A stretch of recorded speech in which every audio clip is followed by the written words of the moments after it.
The following program, The Russ Belville Show, is intended for responsible adults only. We advocate to the repeal of marijuana prohibition for adults.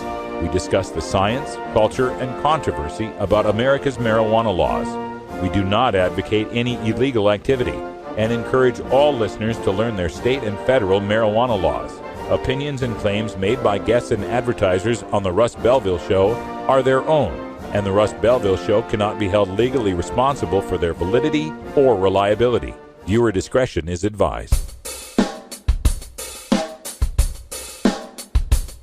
You take a seed, you plant it, you grow it, you dry it, you roll it, you smoke it. You take a seed, you plant it, you grow it, you dry it, you roll it, you smoke it, and it goes down smooth. Hey! Spanning the continent to bring you the truth about cannabis and marijuana law reform. I smoke pot and I like it a lot. From the promise of legalization. And I think that we need to rethink and decriminalize our marijuana laws. To the agony of prohibition. One major responsibility is to encourage people to use less drugs. The Russ Belville Show, the voice of the marijuana nation. Yeah, I hear you had a question for me. Now, here's your host, Radical Russ Belville. We love it. All right, good day, tokers and tokettes, and welcome to the show. It is Friday, May 30th, 2014, and it's got to be 420 somewhere in the world, and it's also got to be one of the best days ever in marijuana law reform, folks, because at the United States House, they have passed the Rohrabacher-Farr Amendment. This is the amendment that would defund the Department of Justice from interfering in medical marijuana laws in the states that have made it legal. We are so excited about this news. We'll tell you about it in our 420 headline news, as well as our Behind the Headlines segment. We are really looking forward to that. It is a day for celebration in the cannabis community.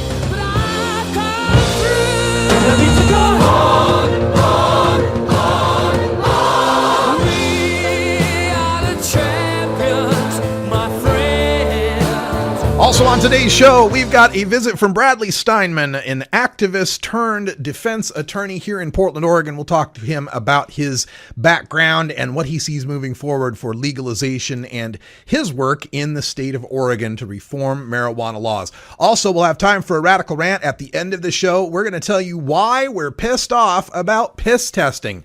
It seems that still some people don't understand why drug testing is so offensive to us. We'll talk about that in the Radical Rant.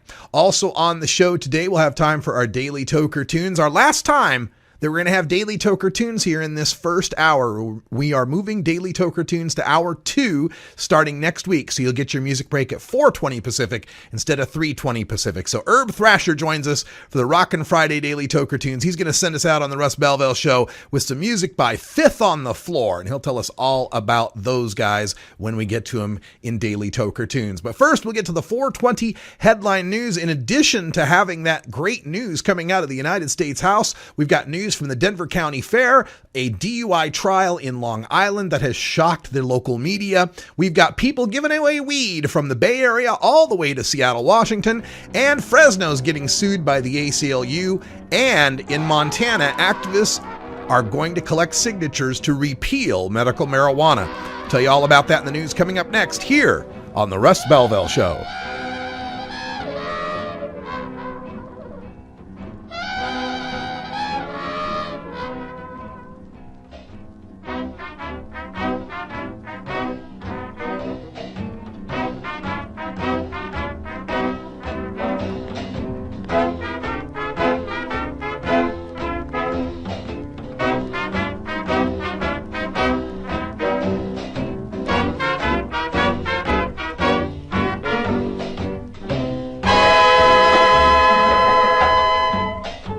The Russ Belville Show is blogging and podcasting daily at radicalruss.com.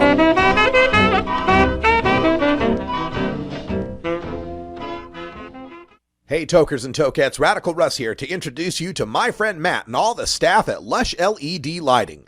Growing plants indoors can be a rewarding hobby, but electricity bills can go through the roof. Then you have to cool down all those big hot lights. It can drive a grower insane. With Lush LED lighting, you can solve many of these issues and double your rewards. If you thought LEDs were meet the tech of today, Matt and his scientists have developed the perfect light for flowering plants with far less cost and heat. And the results? Let's just say I appear at a lot of events with the masters of indoor horticulture, and the harvests I saw from Lush LED lighting were big, tight, sticky, and very effective. Check out LushLEDlighting.com right now and tell them Radical Russ sent you. Double your rewards and lower your expenses with Lush LED lighting.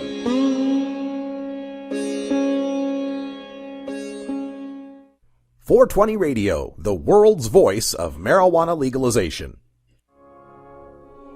The law offices of Omar Figueroa would like to remind you to stand up for your rights. Please do not give up your precious liberties. There's nothing wrong with standing up for our constitutional rights, and in fact, it's the best way to honor the Constitution that recognizes our natural rights. Treat law enforcement with respect and respect the Constitution by standing up for your rights. If you are detained or arrested, stand up for your rights by repeating, "I respectfully invoke all of my legal and constitutional rights. I do not consent to any search and seizure. I want to remain silent, and I want to speak with my attorney, Omar Figueroa."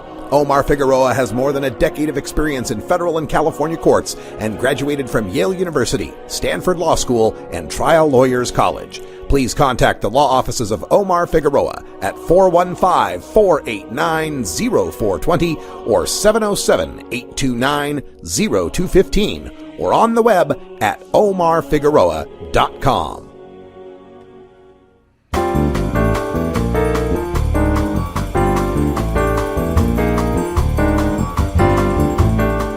This is your 420 Radio News for Friday, May 30th, 2014. I'm Russ Belville.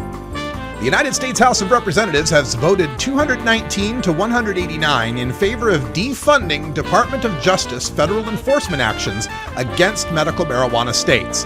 This amendment effectively would end DEA raids against medical marijuana gardens and dispensaries, as well as U.S. attorney forfeiture and seizure threats against dispensary landlords and state officials implementing medical marijuana laws. We will provide more detail and analysis of this huge development in the Behind the Headlines right after the news. Anti-medical marijuana activists in Montana have been approved to gather signatures for an initiative to make all marijuana illegal again. Initiative 174 would amend Montana law to adopt the federal list of Schedule I substances as the state's official list, thereby effectively repealing the Montana Medical Marijuana Act passed in 2004. The act was repealed by the state legislature in 2011, only to be preserved by then-Governor Brian Schweitzer's veto. The legislature responded to the veto by severely curtailing the program, an act that passed into law without the governor's signature, and immediately decreased the medical marijuana patient registry from 30,000 to less than 10,000. The group, Safe Montana, needs to collect just under 25,000 signatures by June 20th to place the measure on the November ballot. Should the initiative pass, it would go into effect immediately, returning over 8,500 medical marijuana patients to criminal status. The city and county of Fresno, California are now facing a lawsuit from the American Civil Liberties Union over a county-wide ban on marijuana cultivation. Despite a similar cultivation ban that was upheld by the courts in the city of Live Oak, the ACLU believes the Fresno case raises different questions that need to be adjudicated. Officials in Fresno cite the fear of violent crime linked to marijuana grows as the reason for their ban, but the ACLU believes that the ban violates the Compassionate Use Act, which allows patients to cultivate marijuana for medical purposes under a doctor's recommendation. The Weed Fairy is a huge hit in Seattle. Residents of Seattle's Capitol Hill neighborhood began discovering nuggets of marijuana bud taped to flyers. Using the Twitter account @DanxyAppleweed, a 23-year-old woman named Yenny Slidey gave the public clues as to where to find the flyers. Soon, successful treasure hunters began posting pictures of their finds and locations. The flyers read, quote, "These are tough times. Take this weed and keep your spirits high." Some marijuana activists are worried the weed could end up in the hands of children, but so far, there are no reports that it has. Another entity is poised to give away weed, but this time as an enticement to vote. The Silicon Valley Cannabis Coalition announced it would be providing a list of Bay Area dispensaries that will provide free marijuana to anyone who can prove they voted in next Tuesday's election. The coalition is targeting the mayor and open city council seats in San Jose, as well as the county sheriff's race. But such pot for voting schemes may be illegal under California law, which states that anyone who, quote, offers to make an expenditure to any person either to vote or withhold his vote or to vote for or against any candidate, end quote, is subject to fines and up to 2 years imprisonment. Lawyers for a driver involved in a fatal crash in Long Island argued in court today that frequent cannabis consumers develop a tolerance to its impairing effects. The 18-year-old defendant, ironically named Joseph Beer, is alleged to have been high on marijuana when he sped off the Southern Parkway at over 100 miles per hour, killing his 4 passengers who were all his childhood friends. Defense attorney Todd Greenberg told the jury, quote, if you are a frequent user, you do build up a tolerance, and the marijuana has less effect on your cognitive abilities, which are the abilities you need to drive a car, end quote. Greenberg stresses that no one is defending driving while high, but that the charge of vehicular homicide is inappropriate for what was a reckless accident that would have happened even if Beer was sober.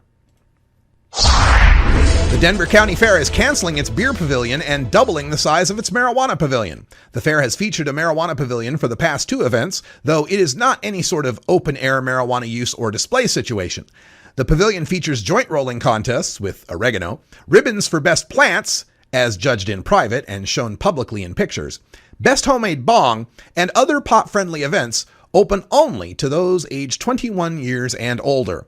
The events have become so popular that they are now the headline event of the Denver County Fair.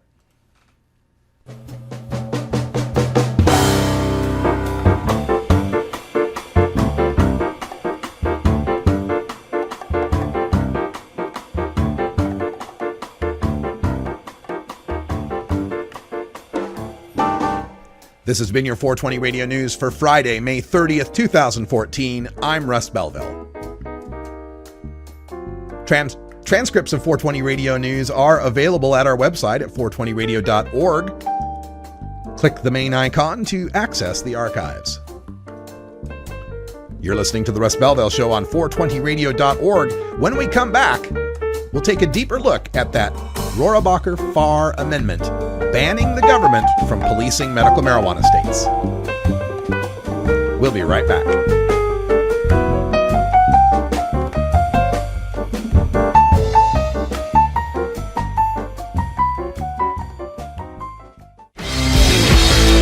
When you are starting up a medical cannabis business, you don't just want any attorney. You want a fired-up lawyer who understands the needs of cannabis consumers. The law office of Lauren Vasquez is your fired-up lawyer for the cannabis industry. Lauren Vasquez knows the details of California marijuana law from both a personal and professional angle. Lauren Vasquez rose from the ranks of college normal activists to become one of the Bay Area's best marijuana lawyers. Visit her website, fireduplawyer.com, or call 1-855-MMJ-LAWS for more information. That's 855-665-5297 for Lauren Vasquez, your fired-up lawyer, or email fireduplawyer@gmail.com. The number again is 855-MMJ-LAWS, 855-665-5297 for your fired-up lawyer, Lauren Vasquez. Lauren Vasquez is an activist attorney you can trust. Call today. I'm a reefer smoking man. Wood Pipe Smoke Shop and Speakeasy is your source for cannabis community gear in southern Wisconsin. Owners Brian and Tammy Wood are located in Kendall, just outside of Madison, and they've got everything for the smoking enthusiast, including a full assortment of pipes, water pipes, hookahs, bubblers, one-hitters, and so much more. They're open noon to 8 p.m. Monday through Saturday and can help you with your detoxification therapies as well. Call 608-466-7473 or email woodpipes@yahoo.com for more information. That's 608-466-7473 or email woodpipes@yahoo.com. And as always, go pack go. 420radio.org is proud to replay Drug Truth Network Cultural Baggage with Dean Becker from Houston, Texas. Pioneering marijuana radio activist Dean Becker continues his illustrious career, interviewing reform luminaries on his Century of Lies and Cultural Baggage shows from Pacifica's KPFT in Houston. Catch the replays Wednesday at 11 Pacific on 420radio.org. Welcome back, everybody. Quarter after, time for us to go behind the headlines on this historic vote in the United States House banning the federal government from policing the medical marijuana states. This was a huge win for us. This was a 219 to 189 vote in favor of the Rohrabacher-Farr amendment. This is an amendment to the government's appropriation bill, and simply put, it just bars the U.S. Department of Justice from spending any of our taxpayer money to interfere with the people and businesses that are in compliance with the medical marijuana laws in now 22 states and the District of Columbia. Now, of course, the Department of Justice includes the Drug Enforcement Administration, so no more DEA raids of medical marijuana dispensaries and gardens. No more harassment and arrest of medical marijuana patients. Department of Justice also includes the U.S. Attorney's offices, so no more threatening U.S. Attorney letters to governors who try to implement dispensary laws, and no more seizure threats against the landlords who rent to the dispensaries. The appropriations bill still must be heard by the Senate, which is likely to have its own funding scheme for the DEA. Then both versions would be heard by a conference committee, and the Rohrabacher-Farr amendment would have to survive that in order to be signed into law by President Obama. So it's not a done deal yet, and you can bet that DEA Administrator Michelle Lenhart's going to be lobbying as many of those Congress people as she can to strike that amendment. Still, this 219 to 189 vote stands as a milepost in how far federal acquiescence to the people's will for medical marijuana has come. The previous 6 times this amendment has been voted on, from 2003 to 2012, it failed with 165 or fewer yes votes and 259 or more no votes. Just looking at the 2012 vote compared to yesterday's vote, 163 yes votes became 219 yes votes. That's a swing of 56 votes, people. That's 1/8 of the House of Representatives. Now, today's amendment was truly bipartisan. It was offered up by 5 Republicans and 5 Democrats. Props go out to Representative Rohrabacher of California, Farr of California, Young of Alaska, Blumenauer of Oregon, my representative, McClintock of California, Cohen from Tennessee, Brown from Georgia, Polis from Colorado, Stockman from Texas, and Barbara Lee from California. This amendment was also promoted in the Daily Caller, which is one of those inside the Beltway type of publications. And it was co-written by Ethan Nadelman, the head of the Progressive Drug Policy Alliance, and Grover Norquist, the head of the Conservative Americans for Tax Reform. Unfortunately, the vote wasn't as bipartisan. Only 49 Republicans joined 170 Democrats to pass the amendment. Yet, those 49 Republicans represent a shift in medical marijuana on the right side of the aisle. Dan Riffle from Marijuana Policy Project gave me a statement. This measure passed because it received more support from Republicans than ever before. It is refreshing to see conservatives in Congress sticking to their conservative principles when it comes to marijuana policy. Republicans increasingly recognize that marijuana prohibition is a failed big government program that infringes on states' rights. End quote. And just a couple of other notes here. There were only 17 Democrats that voted against the Rohrabacher-Farr amendment. One of those 17 was Representative Debbie Wasserman Schultz, who represents a district in Florida, which is soon to have medical marijuana. So Floridians, you should know that one of your representatives voted to allow the federal government to come in and raid Florida once you guys pass medical marijuana.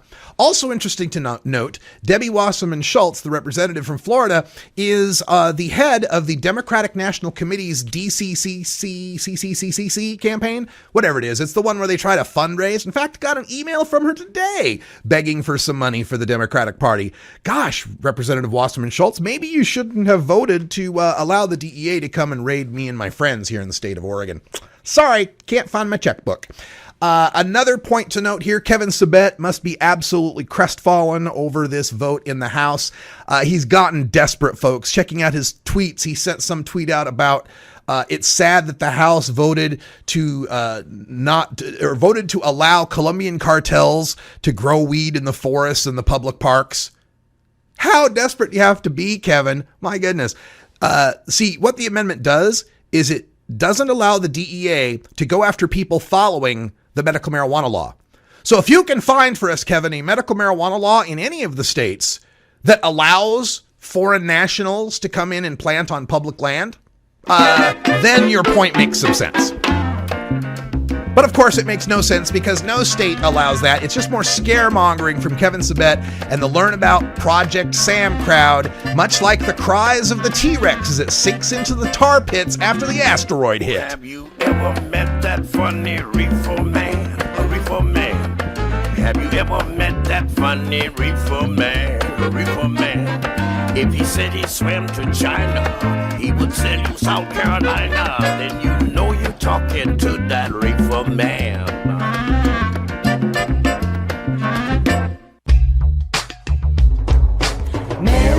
Marijuana, do you wanna? Mary, do you wanna tonight? As marijuana goes mainstream, you need to be armed with the facts. Nobody can teach you better than Dr. Mitch Earlywine, PhD. You may know Dr. Mitch from his column in High Times magazine or his weekly appearance on the Russ Belville Show. Dr. Mitch is also the author of some of the best books on marijuana science, culture, history, and health, including Understanding Marijuana, Parents' Guide to Marijuana, Pot Politics, and more. Visit Amazon.com and search for Mitch Earlywine, that's EARLEYWINE, and order your books today. You can also contact Dr. Mitch by email at 420research@gmail.com.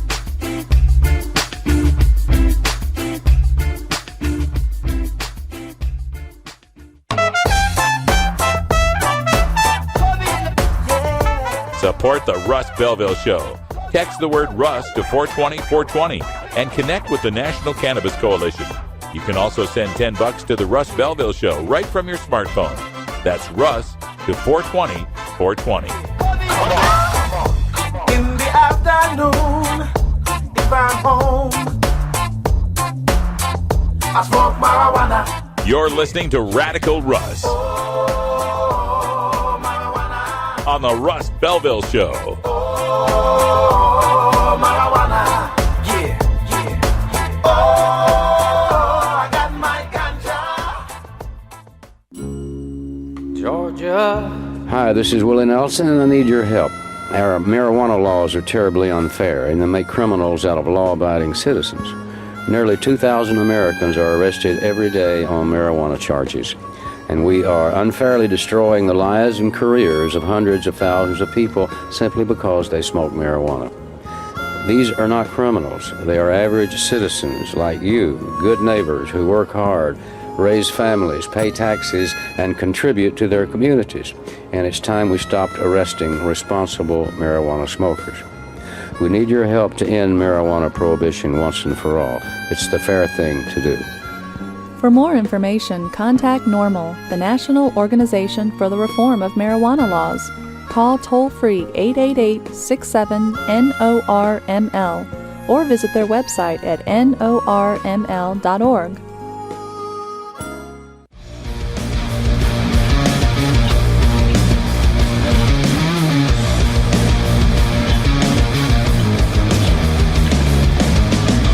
Everyone knows music and marijuana go together, so let's wind up our 20 after break with the Russ Belville Show's Daily Toker Tunes, the best in pod-safe 420 music from around the web. Today is Rockin' Friday, featuring rock, metal, and the hard edge of alternative country. Now, sit back and enjoy your Daily Toker Tune. All right, welcome back, everybody. Time for us to get our Rockin' Friday on here. Unfortunately, Herb Thrasher can't be with us by phone today. His little daughter is sick, and he's playing Mr. Mom tonight, or today, I should say. But he'll be here tonight for the Herb Thrasher Flower Hour, and I understand we have an interview that we're doing. I just don't know who it is, unfortunately. He'll tell us, though, once we get going here tonight. Today's band for our Rockin' Friday is Kentucky-based. We're thinking about Kentucky lately because, of course, Kentucky just recently planted legal hemp and fought with the DEA to be able to get those hemp seeds to plant. So we're kind of celebrating Kentucky. Also, Herb wanted to let everyone know that Alabama versus Kentucky is the second round of the College Softball World Series. that's happening tonight. I saw some of that at the gym the other day, and I understand the Oregon Ducks are the #1 seed in that college softball double elimination World Series tournament. And the band we've got is called Fifth on the Floor. And that's an interesting name for a band. I know Four on the Floor, but I don't know what Fifth on the Floor is. Maybe Herb can tell us about that tonight on the Flower Hour. But Fifth on the Floor is from Kentucky, and they've got a 2010 album called Dark and Bloody Ground that we're going to give you a track from right now. The tune is called Distant Memory Lane, and we've got a video for it. So let's just move on to that. We'll see you on the Herb Thrasher Flower Hour tonight, 8 p.m. Pacific Time on 420 Radio.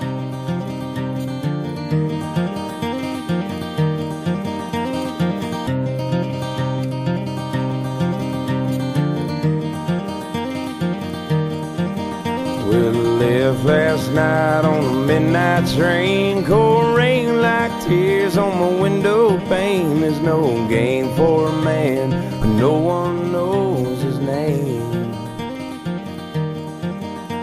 My head's begging me for a cigarette. My eyes another line of cane.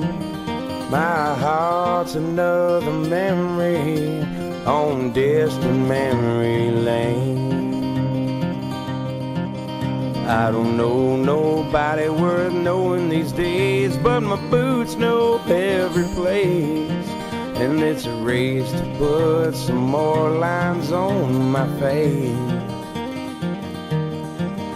I don't know no heaven, I don't know no hell, but either way I know I ain't gonna stay. 'Cause my angel's another memory on distant memory lane.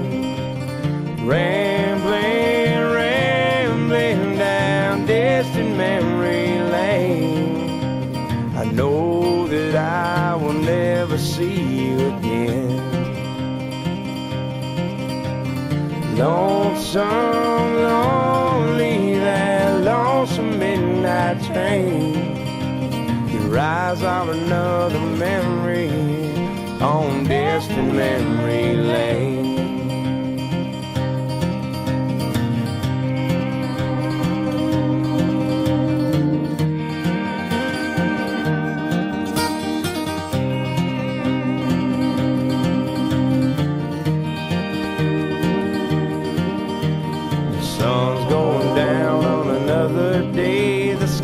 Another shade of gray.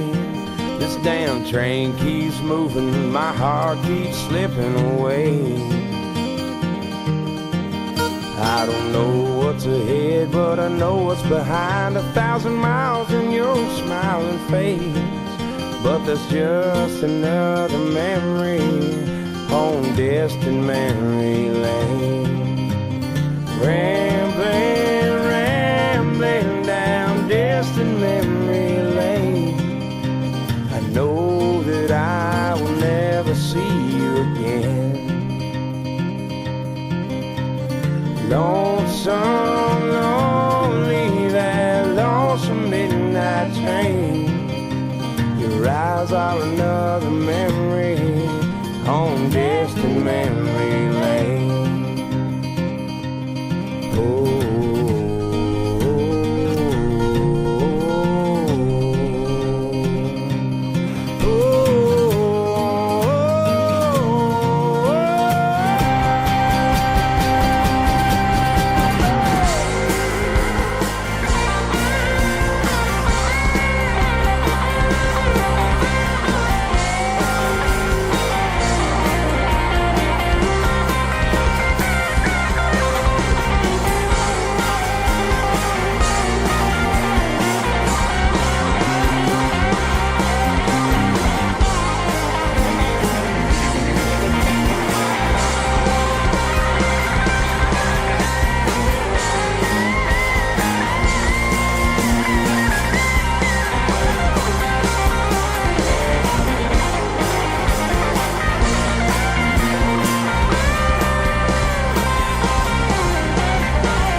Support the Russ Belville Show. Text the word Russ to 420-420 and connect with the National Cannabis Coalition. You can also send $10 to the Russ Belville Show right from your smartphone. That's Russ to 420-420.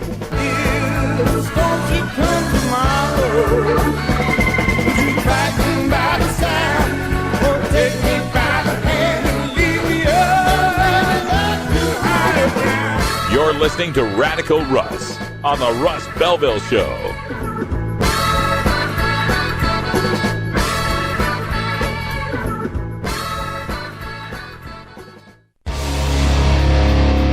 This is Radical Russ encouraging you to take a look at the Weed Blog every day.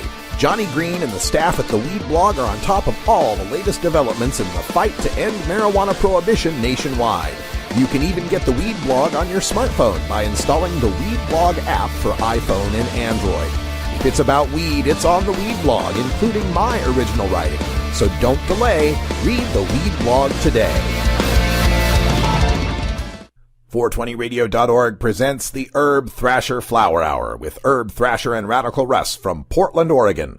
Herb Thrasher Flower Hour is 2 hours of unrestrained rock, metal, punk, and alt country music, interviews, concert bootlegs, and sports with America's hardest rocking marijuana activist stoner, Herb Thrasher. Live 2 hours Friday, 8 p.m. Pacific, with replays at 8 and 5 on Fridays and replays Saturday at 8 p.m. Pacific. You want answers? I'm as mad as hell, and I'm not going to take this anymore! You want answers? You have offended my family. I think I'm entitled. You want answers? I want the truth! And you have offended the Shaolin Temple. You can't handle the truth! Surely you can't be serious. I am serious. And don't call me Shirley. Radical Rant. So, you remember the whole controversy over Open Vape, the vape pen manufacturer that in April announced its policy of drug testing its employees? Well, just this, that was something we went over here on the show and expressed our extreme displeasure with it. And a lot of activists got involved, kind of pressured Open Vape to change their ways and to adopt impairment-based testing that Normal has championed for years. And, kudos to them for that. That's a fantastic move. So glad that the company did the right thing. But in a recent press release that was gotten a hold of by the Denver Business Journal, I read an article in the Denver Business Journal yesterday where the public relations people for Open Vape are trying to, they're trying to kind of color how the history and how the breakdown of this situation went, and they're just trying to spin it. And I've always been, someone who doesn't really like us getting spin, so I just had to, bring up a few of the points that they did. In the PR release, they said, Mitchum said the company did not make the change to appease the advocates, but rather because it would have revisited the policy anyway. Really? Because the policy was announced in mid-April, and according to the press release, it said, feedback about the new policy from company employees has been positive. So what would have been the reason to revisit the policy? Other than the fact that a bunch of activists made a whole bunch of noise on Facebook and Twitter and blogs, got a lot of traffic on it, and started to make some pretty bad public relations for the brand and the company. That's what caused this change. This whitewashing to try to portray it as, we're all altruistic and we never really meant it. Come on, you really meant it. That policy would be still in place today if the activists hadn't come down hard on it. The second line of PR spin in the release said, Mitchum said the advocates made an assumption that Open Vape was going to do urine testing, but that the company never was. Nice try. What we did make remarks about piss testing, but the actual point being made this whole time was that testing employees for drugs, regardless of which method, is bad. And that's something very clear in their former policy, which I downloaded from them on April 16th. Quote, Open Vape employees may be asked to submit to a medical examination and or clinical testing for the presence of dangerous drugs. Open Vape reserves the right to examine and test for dangerous drugs at its discretion, end quote. So maybe they had planned to use hair testing instead of piss testing. But it's still testing. And in fact, hair testing is even worse. It's more discriminatory and more oppressive than urine testing. And it's racist. It discriminates against Mediterranean and African American people. So it seems like somebody's trying to cloud the issue here a little bit about what your actual policy was. And then the third line of PR spin that I didn't like is where the Journal explained how the PR spokesman initially responded with a Twitter war against some very prominent activists, calling them childish and not acting like grown-ups and not caring about workplace safety, some pretty, rough stuff, in what's supposed to be a polite discussion. And in response to this, one of the lines in this PR release is, Mitchum said he was attacked personally, and the very public debate caused him to get death threats. Oh, my stars and garters. I said something controversial on the internet, and people made comments about it and sent me emails. Oh, dear. Come on, man. If you're going to be a PR representative for a company that's operating in such a controversial and exploding market as the cannabis market, the cannabis community, you're going to have to grow a little thicker skin than that. If I had $1 for every negative thing that's been written about me on the internet, I could afford a different suit coat probably. So this is the problem, because he's not really distinguishing between the professional activists who helped to make this policy change and the internet trolls out there who are sending death threats and saying terrible things. This was a quote. Shortly after Open Vape changed the policy, Mitchum said, quote, "If they had not acted with such reactive venom, I would have done it faster." Oh, so it's our fault here, right? See, lump us all together, and the reactive venom, the terrible death threats and awful things that were said by the trolls, lump that in with the activists and blame us. Gosh, we're such a good company and we're so altruistic that we would have just revisited the policy on our own and would have changed it sooner if not for all the terrible things they said. Give me a break. I came up through the corporate culture. I know PR spin when I see it, and I know a company that still doesn't get it. Now, I'm happy they've done the right thing. Even if they are thinking they did it for the reasons they didn't, it doesn't matter how it happened. So I'm not trying necessarily to cut down Open Vape. I'm happy that they made the right call, okay? But this is a message to all the other companies out there, and not just in the cannabis community, but everywhere. And especially as marijuana is now cresting the majority support in this country, that you're going to have to learn is that we are pissed off about piss testing. And the reason why is because it is oppressive. It's a tool of oppression that is used to keep us in second-class citizenship. It's something I faced personally as an information technology professional who refused to take a piss test, that I had to take consultant jobs and temp jobs and trainer jobs for all my career, making far less money than I should have been making, having no 401k, having no health insurance, having nothing for retirement or disability or anything, living day by day because I had a principle that I was not going to give up my Fourth Amendment rights, my rights to privacy. There was no reason why my employer needed to know what the hell I am doing on off hours. So I lived that for a couple decades, living with roommates, driving junker cars, in every financial, economic, employment way, was treated like a second-class citizen, treated as someone not deserving of trust, not deserving of long-term commitment, someone not deserving of the salary and benefits commensurate with their skills and work ethic. So it's something I take quite personally, and so do a lot of us, and so do a lot of people out there who are cannabis consumers. And if you're not a cannabis consumer, or if you're not a consumer of other drugs, this is part of the thing with the Open Vape thing. They said, our employees liked it because we're not going to initially test for cannabis. We're not going to test for cannabis. We're going to test for dangerous drugs. Well, some people use other dangerous drugs too, and it's not any of the company's business. But let's bring this back to cannabis, right?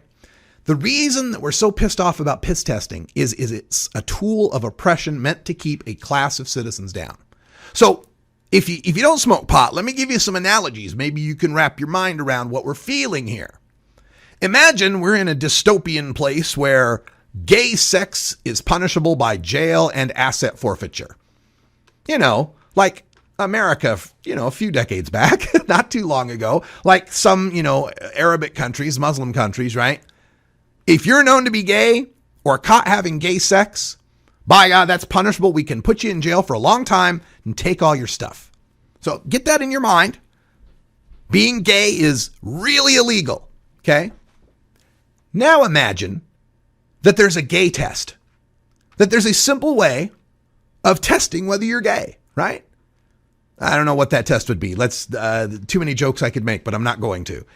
Let's say there's a gay test and you fail that test and you're relegated to second-class citizenship. You're subject to losing housing benefits, to losing educational benefits, to having a criminal record because you failed the gay test. So no matter how much you are in the closet, no matter how much you try to pass, even if you're a virgin, it can detect that you're gay.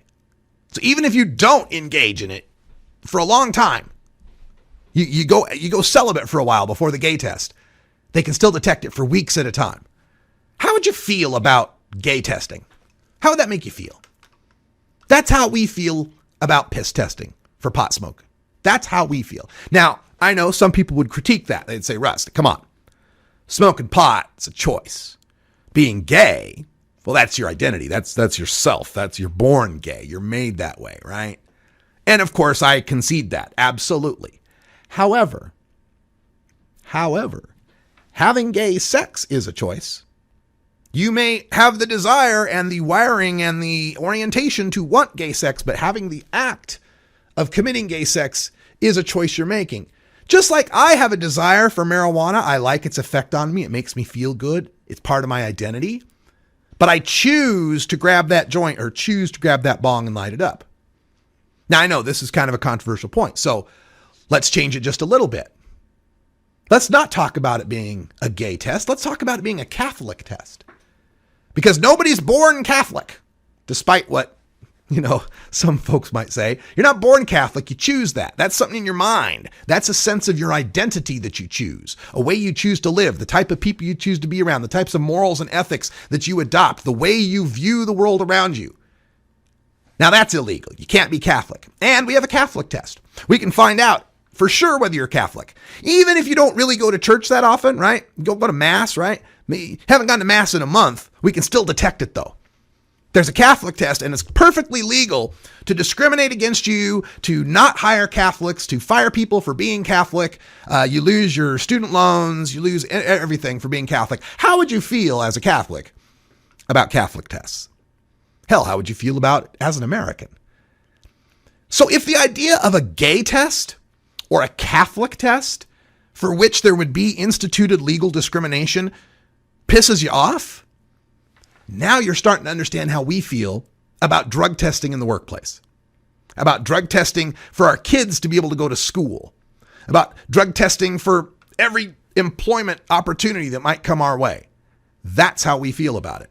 We feel like this is a tool being used unfairly against us, completely ignoring the content of our character or the history of our work or the level of our talent and skills. Instead, because of our belonging to a particular class of people, we get openly discriminated against, and that's perfectly legal and it's perfectly fine. That's why we're pissed off about piss testing. There is no excuse for oppressing people in employment or anywhere else through drug testing. And it's more for some of us, this is an identity. Being a pot smoker for me is an identity. It's who I am. Just as much as being a Catholic is, Scalia's identity. Just as much as being gay is Andrew Sullivan's identity, being a pot smoker is my identity. But for other people, it's a religion. It's their actual faith system and the whole way they view the world. And for other people, marijuana patients, for some of them, it's a matter of life and death. For others, it's a matter of a life with comfort. And that's why we're so pissed off about piss testing. And that being pissed off transfers. It doesn't matter what other drug, if you're not testing for cannabis, but then you're going to go test for other drugs. All we see is the tool of oppression being used. But this time, I was not a trade unionist, so I didn't speak up. Right? They're not going after me now. So, okay, the tool of oppression is fine. And that's not the way it works. So companies, especially cannabis companies, you better seriously think twice about instituting any sort of regime of testing hair or saliva or fingernails or piss or whatever they test for next. Blood. Can you imagine? It's probably coming soon. Blood tests at the workplace. We're pissed off about piss testing, and we're not going to shut up about it until every company out there adopts impairment testing for the safety-sensitive positions and just management skills for all the other positions. It seems pretty reasonable to the rest of us. All right, we got to take a break. Now, when we come back, we're kind of audibling here as far as the segments, obviously. We're going to come back. We're going to have our Government at Work segment. We're joined by Aaron Houston, longtime lobbyist and marijuana activist, advocate, and leader. He'll give us his take on the House amendment to defund DEA medical marijuana raids. You're listening to The Russ Belville Show. I'm Radical Russ. Stay tuned. We'll be right back after these messages from our 420 friendly sponsors. Support these advertisers because their ad money goes straight to the Russ Belville Show.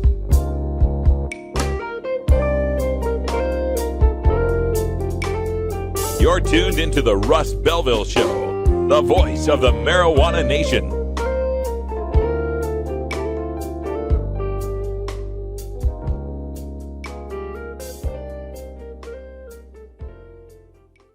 Ever wonder how often to change your bong water? The most effective method for baking pot brownies? The best destinations for a ganja getaway? How to hide herb in your car? Whether to grow your own? How precisely to legalize it? Or how something as wonderful as marijuana ever got to be illegal in the first place? Finally, you can find all these answers and much more in the official High Times Pot Smoker's Handbook, featuring 420 things to do when you're stoned. Since 1974, High Times magazine has covered marijuana in all its aspects and wonders, from cultivation to legalization to the herb's enduring and exalted place in popular culture. Packed with inside information, the official High Times Pot Smoker's Handbook rolls all of this collected wisdom together into a single indispensable ganja guide, including an entertaining look at marijuana's history, profiles of herb-friendly travel destinations and festivals, favorite potluck recipes from the High Times staff, smoking skills, advocacy and activism, essential marijuana movies and songs, profiles of famous cannabis strains, comprehensive growing information, celebrity endorsements, and much more. This is truly, finally, the ultimate guide to green living. You can get 420 Radio on the go with our Shoutcast stream for all internet-enabled media players. Go to rad-r.us/420shout or just click the Shoutcast icon below the live radio feed at 420.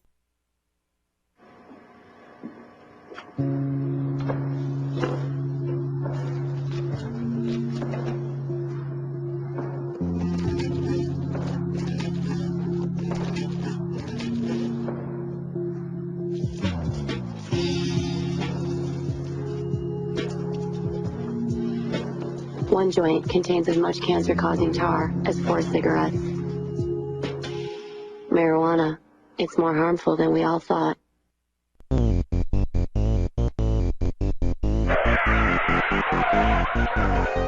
What's to keep somebody from getting all potted up on weed and then getting behind the wheel?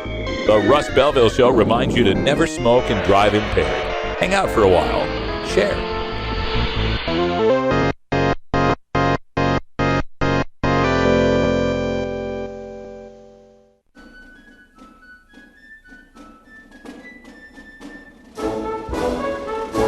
Reforming America's prohibition laws cannot happen without relentlessly and directly engaging our lawmakers and other elected officials. The Russ Belville Show keeps you on top of all the latest developments at the federal, state, and local level with Our Government at Work. All right, welcome back. It's nice to actually do this segment and to point out that the government actually did do some work. You know, that Congress has shut down the government and refused to pass this, refused to pass that, but it's good now to be able to talk about the House of Representatives passing something positive with respect to our marijuana laws and our drug reform. And joining us to discuss this Rohrabacher-Farr amendment is Aaron Houston, longtime advocate, activist, and marijuana leader. Aaron, welcome back to the show. Hey, thank you so much for having me. It's an exciting night to be here. It sure is. You know, I was stumbling to get through your intro because I'm not exactly sure what your affiliation is now. Who are you working with? Well, so I'm the strategist for Ghost Group, which is a private equity company in the marijuana technology space that owns Weed Maps, which is basically the Yelp of marijuana. So, you know, we're really a consumer-oriented company that aims to connect consumers with the best information possible about where they can find their weed in legal states and the sorts of strains that they would like and the best price available, that sort of thing. So Weed Maps is essentially the Yelp of marijuana, and really proud to be working with Weed Maps and Ghost Group as their strategists as they and we move into this next phase of cannabis reform. It's a very, very exciting time. Well, I'm happy to hear that you're working with these guys, because as we move from activism into cannabis, I just did a segment on this where it's important that the cannabis businesses and the people that are getting into this industry understand that it's more than just a commodity. There's kind of a culture and a history and a struggle that's been a part of the marijuana movement. And so to have someone like you who's come up through MPP and Students for Sensible Drug Policy, I think that's great. So kudos to the work you're doing, man. Oh, thank you so much. I really appreciate it. One of the things I love about working with Weed Maps is that our founders and the people who run our company, Justin Hartfield, our founder, and others, really understand this from a consumer level. They understand it in a way that most people don't, and frankly, most people who are getting into the cannabis business space right now don't understand it. And it's a socially responsible approach. As you can see, they let me spend my time on helping with an amendment that would legalize medical marijuana for everybody. And it's not it's not preferential to any industry or any company in particular. It's just it's for the good of the cause. So it's an honor to work with them, and honor to be a part of it. And it's great to be back on your show on such a really, it's a historic day here. It sure is. And of course, the Twitter sphere is just ablaze with all of the different activists and activist groups tweeting out this information. I thought we'd get you on to talk maybe from a personal perspective on this, because you spent a lot of years lobbying right there on Capitol Hill. What do you think of this change? I mean, this is a 1/8 of the House of Representatives flipping their vote from 2012. That's pretty significant. Yeah, it's pretty amazing. I mean, we're at the marijuana tipping point right now. We're near the peak of the marijuana tipping point right at this moment. As you noted, a significant number of representatives changed their votes. We had 49 Republican members of Congress casting their votes in favor of the amendment last night, including the chairman of the National Republican Congressional Committee, who's a member of leadership. And, other members of congressional leadership would be wise to follow his lead, because he recognized, as did 218 other members of Congress, that they would be on the wrong side of history if they did not support this amendment. And more elected officials are coming around to that position. They're coming around to that revelation. It's taken a while for the majority of Congress to catch up with the marijuana majority that is our country at this point. But we're finally getting there, and this was a historic step. It was truly monumental. What do you think about the DNC fundraiser, Debbie Wasserman Schultz, one of the 17 Democrats to vote against this? And she's in Florida. They got like 88% polls for medical marijuana there. What's going on with Wasserman Schultz there? She's clearly out of touch with the American people. She's clearly out of touch with the supermajority that supports allowing safe access for patients to a medicine that works for them. And the fact is, she's behind the times, and she's probably realizing that today, I'm guessing, based on her Twitter feed. Well, I dumped a few into her Twitter feed too, so yeah, she's probably getting the message. Let's talk about the future of this now, because of course it's just gotten through the House, and everyone knows we're a bicameral government. We got to get through the Senate. So what happens in the Senate? Do they have a similar amendment process, or do they just have to okay this one? How does that work? The amendment process in the Senate is significantly different than the amendment process in the House. In fact, the Senate operates on unanimous consent by and large. So pretty much everything that goes through the Senate needs to be essentially vetted through leadership on both sides. With the House, that's a very different process. The House has extraordinarily different rules. It's the People's House. Under this bill, under the Commerce, Justice, Science bill we just saw passed last night, there was what was called an open rule, or a modified open rule, which allowed for amendments, and it allowed for basically any germane amendment to the bill. There are different restrictions in the Senate. There are different champions in the Senate. we've never seen the sort of vote in the Senate we saw in the House last night. And so that was the seventh time the House of Representatives has voted on this amendment. The U.S. Senate has never voted on this amendment. So that needs to be factored into this calculation. However, we do have some strong advocates on the Senate side. Okay. Now, when you said this has to be vetted by leadership, is that at the top, Harry Reid and Mitch McConnell, or is it committee level leaders, or how does that go? Well, it's both, actually. They're in both the House and the Senate. The chairmen and chairman and woman, respectively, have tremendous influence over the process. So, in the case of the House, we had Representative Frank Wolf, who was actually leading the opposition to the medical marijuana amendment, who ultimately lost, of course. And he's a Republican. On the Senate side, we have a Democrat, Barbara Mikulski from Maryland, who is the manager of the Senate bill for the Commerce, Justice, Science Appropriations. Unclear yet what that will look like on the Senate side, but we are cautiously optimistic. All right. And that Frank Wolf, he's the one who just gave DEA, what was it, $35 million more than they asked for? That is correct. He gave DEA $35 million more than the president's request. And he also, in a somewhat dramatic, melodramatic display, I would say, essentially, read off the names of fallen DEA agents, not realizing the irony of what he was saying. And Representative Jared Polis rightly called him out on his antics by asking how many of those DEA agents would have fallen if not for the government's insistence on continuing a failed policy of prohibition, of federal prohibition. And Frank Wolf had no answer to that, because there is no answer to that. The answer to it is that those agents would not have lost their lives if our country had not insisted over years with this disastrous status quo. Mm-hmm. Other things happening up on the Hill. There was that vote previous on allowing VA doctors to be able to talk to their patients. Was this vote affected at all by the VA scandal that was going on at the same time? I kind of doubt it. I don't think so in particular. I think it was probably a freestanding vote. Obviously, one never knows about these sorts of things and the many myriad influences on a representative or a senator at any given time.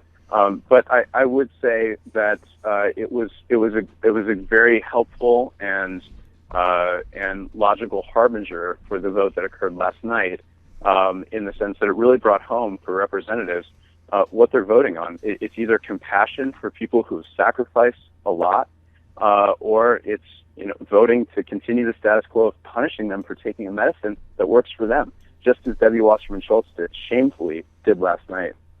Couldn't have said it better myself. Aaron Houston, working with the Ghost Group, was it called? Yes, Ghost Group and Weed Maps. With Ghost Group and Weed Maps, and a longtime activist and leader here in the marijuana movement and lobbyist in Washington, D.C. I'm sure a lot of the people that you had lobbied and talked to, some of them might have been the ones that changed their vote, and we're very happy that they did so. Aaron, we'll love to have you on the show again sometime. You give us some great insight here on Washington, D.C. And, of course, with a 202-420 number, you're perfect for our show. Thanks so much, Russ, for having me on. I'm lucky to have both the role I have and the number I have. Yeah. All right, man. Thank you again. And take it easy, and good luck in D.C. as far as the legalization initiative goes there. We'll talk to you about that sometime later. I look forward to it. Thank you, sir. All right. That's all the time we got for today. Thanks for joining us, everyone. Stay tuned for Hour 2 Toker Talk Radio. Our guest will be Bradley Steinman, from activist to defense lawyer. He'll tell us about his story and more. For everyone here at 420 Radio, I'm Radical Russ. Until next time, take care of each other, tokers. This is the Russ Belville Show. The Russ Belville Show is blogging and podcasting daily at radicalruss.com. You take a seed, you plant it, you grow it, you dry it, you roll it, you smoke it. You take a seed, you plant it, you grow it, you